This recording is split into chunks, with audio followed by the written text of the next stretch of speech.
Hello बच्चों, स्वागत है एक और मोस्ट इंपोर्टेंट क्वेश्चन में जो कि आपके एग्जाम में 5 नंबर में 100% आएगा। आपसे रिक्वेस्ट रहेगी कि बेटा वीडियो को ध्यान से कॉन्सेंट्रेट के साथ आज ही फिनिश कर डालिए, जिससे कि अगर आप आगे के लिए छोड़ेंगे तो ये छूट जाएगा, है ना। और मैं आपको भरोसा दिलाता हूँ ये क्वेश्चन बहुत ही सिंपल और आसान भाषा में आपको कराएंगे। इससे सिंपल आपको कहीं नहीं मिलेगा, आप चेक कर सकते हैं। ठीक है बेटा, तो आपसे रिक्वेस्ट रहेगी वीडियो को ध्यान से कॉन्सेंट्रेट के साथ देखेंगे, एक बार में ये क्वेश्चन फिनिश हो जाएगा और आपके एग्जाम में 5 नंबर ये पक्के हैं, समझ लीजिए। चलिए शुरुआत करते हैं, ज़्यादा समय नहीं लेंगे। बेटा आपका अगला क्वेश्चन है पीएन संधि डायोड पूर्ण तरंग दृष्टिकारी के रूप में। ठीक है बेटा, तो कल हमने आपको अर्ध तरंग दृष्टिकारी करवा दिया था, और जिन बच्चों ने पहली वीडियो नहीं देखी है तो जरूर देख लेना, क्योंकि उसी से रिलेटेड है ये। और वो क्वेश्चन आपने ध्यान से समझा होगा, सुना होगा, तो मैं आपको भरोसा दिलाता हूं कि ये मक्खन की तरह लगेगा, एकदम सिंपल। ठीक है बेटा, तो आइए शुरुआत करते हैं। हम पहले यहाँ पे डायग्राम समझेंगे, उसके बाद में हम इधर इधर कंटिन्यू करेंगे। ठीक है बेटा, तो डायग्राम क्या होता है बेटा, हम यहाँ पे दो कुंडली लेते हैं। ये प्रथम कुंडली बनी हुई जिसमें फेरों की संख्या कम होती है, और दूसरी कुंडली में फेरों की संख्या ज्यादा होती है। ठीक है बेटा, ये प्रथम कुंडली, ये दूसरी कुंडली। और आपको ये ध्यान रखना है कि पहली कुंडली में हमेशा धारा लाइट दी जाती है, तो इसमें हमने कनेक्ट कर दिया धारा, यानी कि लाइट बाहर से लट्ठे से, ट्रांसफार्मर से, घर में जो बोर्ड लगा हुआ है उससे कहीं से भी लाइट दे सकते हैं, यहाँ से कनेक्शन देंगे और इसमें धारा प्रवाहित हो जाएगी। ठीक है बेटा, अब क्या करेंगे, इसमें धारा परिवर्तन होने के कारण, धारा जब कम ज्यादा होगा उसके कारण इसमें से बल चुंबकीय बल रेखा निकलती है, उस कारण इस दूसरी कुंडली में, ये दूसरी कुंडली है, इस दूसरी कुंडली में एक विद्युत वाहक बल उत्पन्न हो जाता है, जिस कारण इस परपथ में, इस पूरे सर्किट में, यानी दूसरी कुंडली में धारा प्रवाहित होना स्टार्ट हो जाती है। ठीक है बेटा, अब इसमें धारा प्रवाहित हो रही है। कल वाले में जो था वो अर्ध तरंग था, यानी कि हमने कल आपको समझाया था, कल वाले में बेटा इस तरीके से ग्राफ बना था, आधा, फिर थोड़ी देर बाद फिर यहाँ पर, फिर इस तरीके से, तो ये अर्ध तरंग दृष्टिकारी हो गया, कंप्लीट नहीं था। लेकिन यहाँ पर क्या, हमें पूर्ण तरंग दृष्टिकारी प्राप्त करने के लिए हम यहाँ पे बेटा डबल दो पीएन संधि डायोड लगा देते हैं। तो एक ऊपर ये लगा हुआ है पीएन संधि डायोड, और दूसरा ये लगा हुआ पीएन संधि डायोड। ठीक है डायोड, ठीक है बेटा, पहली पीएन संधि डायोड को हम D1 बोलेंगे, और दूसरी पीएन संधि डायोड को हमने D2 बोला हुआ है। ठीक है, और इस दूसरे कुंडली में हमने बीच में एक धारा प्रतिरोध लगा दिया है, इसको R से प्रदर्शित करते हैं, और इन दो, इस प्रतिरोध के दोनों सिरों पर हमने ये तार कनेक्ट कर दिए, जिसको बोलेंगे लोड प्रतिरोध। यहाँ से ये हमें क्या करना है, धारा बाहर निकालनी है, वोल्टेज बाहर निकालना है, यानी कि यहाँ से ही हम कोई बाहरी वस्तु को, टीवी, फ्रिज, कूलर को कनेक्ट कर सकते हैं, जिससे कि उसमें धारा प्रवाहित होती रहे। ठीक है बेटा, यहाँ से धारा यानी वोल्टेज लिया जाएगा। अब ये वर्क कैसे करता है उसको हम बाद में डिस्कस करेंगे। जैसे मैंने इधर यूज किया हुआ है, बिल्कुल उसी तरीके से बेटा मैंने यहाँ लिखा हुआ है। ये बेटा एस बना हुआ है, ये पी बना हुआ है। ठीक है बेटा, ये प्राइमरी है, ये सेकेंडरी है। ठीक है बेटा, और ये ए और बी, ये दूसरी कुंडली का सिरा है, ए और बी। ठीक है, यहाँ तक आपको कोई डाउट नहीं होना चाहिए, वही मैंने इधर लिख रखा है। देखो बेटा क्या लिखा है, ट्रांसफार्मर के प्रथम कुंडली पी को प्रत्यावर्ती धारा स्रोत से जोड़ देते हैं, यानी इस पी को प्रत्यावर्ती धारा स्रोत से जोड़ देते हैं, तथा तथा द्वितीय कुंडली में दो पीएन संधि डायोड, यानी दूसरी कुंडली होगी और इसमें दो पीएन संधि डायोड, एक पीएन संधि डायोड ये हो गया, एक पीएन संधि डायोड ये हो गया। पहले वाले को D1, दूसरे वाले को D2। ठीक है, D1 और D2 जोड़ दिए जाते हैं, एवं द्वितीय कुंडली में प्रतिरोध R जोड़ दिया जाता है, यानी इसी में R प्रतिरोध भी जोड़ दिया जाता है। ठीक है बेटा, जाता है, जिसके दोनों सिरों से निर्गत वोल्टेज प्राप्त कर लेते हैं, जिसके यानी कि प्रतिरोध के दोनों सिरों से निर्गत वोल्टेज हम प्राप्त कर लेते हैं। ठीक है बेटा, तो उम्मीद है आपको यहाँ तक अच्छे से समझ में आ गया होगा। आप इसका स्क्रीनशॉट ले सकते हैं, उसके बाद हम इसकी कार्यविधि समझेंगे। ठीक है बेटा, बस थोड़ा सा बना रहिए, आपसे बिलीव दिलाते हैं कि बहुत ही सिंपल लगेगा आपको क्वेश्चन। ठीक है, आप स्क्रीनशॉट ले लीजिए, उसके बाद हम कंटिन्यू करते हैं। अब बेटा देखते हैं कार्यविधि। तो इसे समझने से पहले पहले आप यहाँ पे डायग्राम समझेंगे बेटा। ठीक है, उसके बाद हम इधर कंटिन्यू करते हैं। ठीक, यहाँ बेटा होगा आपका, इसको थोड़ा अलग कर देते हैं इस तरीके से। ठीक है, ये वाला हिस्सा है ना, वो चित्र के साथ चलेगा। ठीक है बेटा, तो कार्यविधि आप समझेंगे। तो कार्यविधि में देखो बेटा क्या होगा, यहाँ पर बिल्कुल कल की तरह आपको बेटा रिक्वेस्ट फिर कर रहे हैं कि कल वाली वीडियो आप जरूर देख लेना। ठीक है, देखो बेटा क्या होगा, जब यहाँ से धारा प्रवाहित होती, इसमें धारा प्रवाहित होती है, तो वो प्रत्यावर्ती वोल्टेज है ना, प्रत्यावर्ती धारा है, तो प्रत्यावर्ती धारा है दो दिशा में चलती है। कैसे कैसे दिशा में, मैं इधर बना देता हूँ। इसका ग्राफ कुछ ऐसा बनता है, पहले प्लस की दिशा में चलेगा, फिर माइनस में, फिर प्लस में, फिर माइनस में। ठीक है बेटा, यहाँ से लेके ये यहाँ तक आधा चक्र हो गया, फिर यहाँ से लेकर यहाँ तक ये पूरा चक्र हो गया।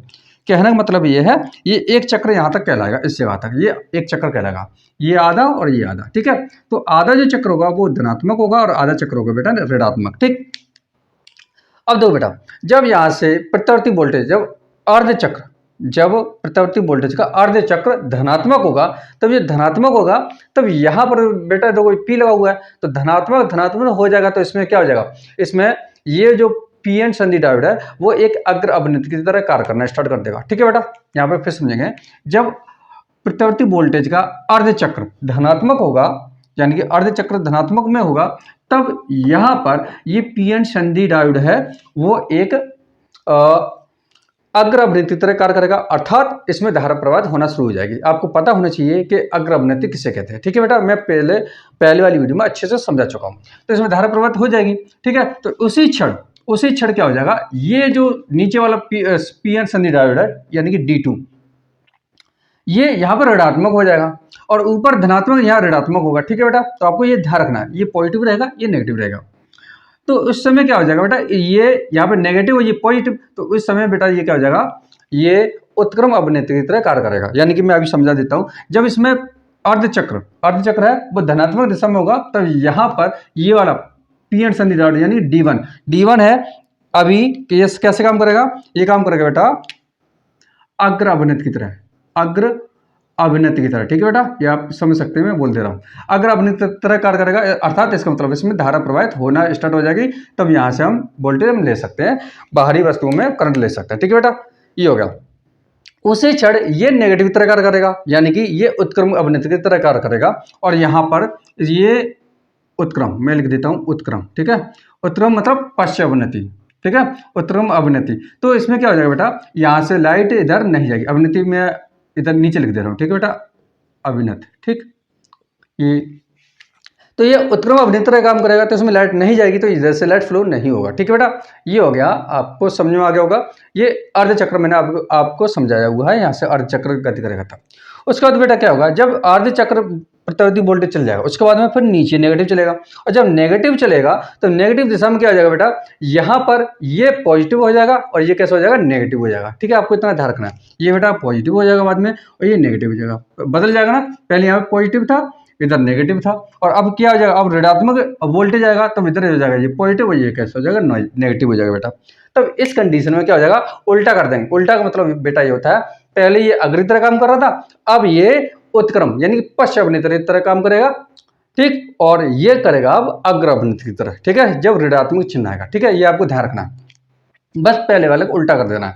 अगर ऋणात्मक दिशा यानी कि प्रत्यावर्ती वोल्टेज का अर्धचक्र ऋणात्मक होगा, तब ये दूसरी कुंडली ए बी है ना, वो ऋणात्मक की तरह कार्य करेगा, और जब ऋणात्मक होगा तो ये दूसरी संधि D2 है, ये वाला संधि D2, ये एक अग्र अवनति तरह कार्य करना स्टार्ट कर देगा, और ये वाला उत्क्रम अवनति यानी पश्च अवनति तरह कार्य करना स्टार्ट कर देगा, तब यहाँ से हमें धारा मिल जाएगी। तो इस प्रकार से हमें पहले इससे फिर इससे दोनों साथ एक साथ धारा वोल्टेज हमें मिलेगा, तो इस कारण हमको पूर्ण तरंग दृष्टिकारी में प्राप्त हो जाता है। ये हम बाद में आपको समझा देंगे ग्राफ कैसे बनेगा। तो अभी हमने आपको यहाँ पर जो लिखा हुआ है बेटा, वो यहाँ से लिखा हुआ है, सिर्फ यहाँ से लेके यहाँ तक जो गति की गई है यानी धनात्मक दिशा में, तब कंडीशन क्या बनेगी वो इधर आप समझेंगे। जब प्रत्यावर्ती वोल्टेज का अर्धचक्र धनात्मक हो, तब द्वितीय कुंडली का पी एन संधि डायोड D1 है ना, एक अग्र अवनति तरह कार्य करेगा। मैंने अभी आपको समझाया था, ये धनात्मक अर्धचक्र धनात्मक होगा, तब ये D1 है वो अग्र अवनति की तरह कार्य करेगा, अर्थात इसमें धारा प्रवाहित हो जाएगी। तो वही लिखा हुआ है, अग्र अवनति की तरह कार्य करेगा, अर्थात प्रतिरोध के सिरे DC से यानी DC से निर्गत वोल्टेज प्राप्त होगा, यानी कि हमें यहाँ से वोल्टेज प्राप्त हो जाएगा। ठीक है बेटा, लेकिन इसी समय डायोड D2 क्या हो जाएगा, अवनत उत्क्रम अवनति की तरह कार्य करेगा। ठीक है, ये उसी समय ये D2 है वो उत्क्रम अवनति की तरह कार्य करेगा, मतलब यहाँ पर मैंने अभी यहाँ पॉजिटिव बताया था, ये पॉजिटिव था और ये क्या था, नेगेटिव था उस टाइम पे। ठीक है बेटा, तो ये पॉजिटिव मिल जाएगा, तो ये हो जाएगा नेगेटिव, तो नेगेटिव में ये उत्क्रम तरह व्यवहार करेगा और इसमें धारा प्रवाहित नहीं होगी। वही मैंने लिखा हुआ है, उत्क्रम अवनति की तरह कार्य करेगा, अर्थात डायोड D2 से धारा प्रवाहित नहीं होगी। बेटा उम्मीद है आपको ये अर्धचक्र समझ में आ गया हुआ है। अब यहाँ से हम दूसरा लिखेंगे, इसके मैं इसे रेज करके इसके नीचे कर देता हूँ। ठीक है बेटा, आप इतना नोट कर लो पहले। चलो बेटा मैं इसी में करेक्शन कर देता हूं जिससे कि आपको बहुत अच्छे से समझ में आ जाए। ठीक है बेटा, अब देखो मैंने क्या किया है, जब प्रत्यावर्ती वोल्टेज का अर्ध चक्र कैसा हो, ऋणात्मक हो। ठीक है बेटा, एक बार थोड़ा सा कर लो, उसी से सब कुछ आपको तैयार हो जाएगा। ये ऋणात्मक हो गया, ये कैसे हो गया, ऋणात्मक। ऋणात्मक हो तब द्वितीय कुंडली का पी एन संधि डायोड, यहां पर हम करेंगे बेटा D2। D2 एक अग्र अवनति की तरह कार्य करेगा, अर्थात प्रतिरोध के सिरे DC से निर्गत वोल्टेज प्राप्त होगा। लेकिन इसी समय डायोड D1, यहां बेटा क्या कर देंगे, D1 कर देंगे। ठीक है, D1 उत्क्रम अवनति की तरह कार्य करेगा, अर्थात और डायोड कौन सा, D1 से धारा प्रवाहित नहीं होगी। ठीक है बेटा, बिल्कुल सिंपल कर दिया। देखो आप सिर्फ पहले वाला समझ लेना है, बना बना के लिखना है, उसकी तरह से आप यहाँ पर कर देना। सर धनात्मक जगह ऋणात्मक, यहाँ पर D2 की जगह D1, और वो D1 था पहले तो आप D2 कर देंगे, और यहाँ पर D1 था तो D2 था यहाँ पर तो D1 कर देंगे, यहाँ D2 था तो D1 कर देंगे। ठीक है बेटा, ये हो गया, D1 से धारा प्रवाहित यानी कि नहीं होगा। अब इस कंडीशन में क्या हो जाएगा, ये उत्क्रम बन जाएगा, ये बन जाएगा अग्र। ठीक है बेटा, उम्मीद है आपको यहाँ तक अच्छे से समझ में आ गया होगा। अब इसका ग्राफ बनाएंगे, तो ग्राफ बेटा आप यहीं पे बना लो। ठीक है, ठीक, ये भरोसा दिला, गारंटी से कह रहा हूं कि इससे सिंपल आपको कहीं नहीं मिलेगा, आप चेक कर सकते हैं कहीं पर भी। ठीक है बेटा, तो इसका ग्राफ कैसे बनाएंगे, इसका ग्राफ बेटा बनाएंगे हम, ये हो गया। अच्छा ठीक है, इसका ग्राफ बनाएंगे इस तरीके से, एक तो ये हो गया। ठीक है, मैंने कल भी आपको बनाया हुआ था इस तरीके से।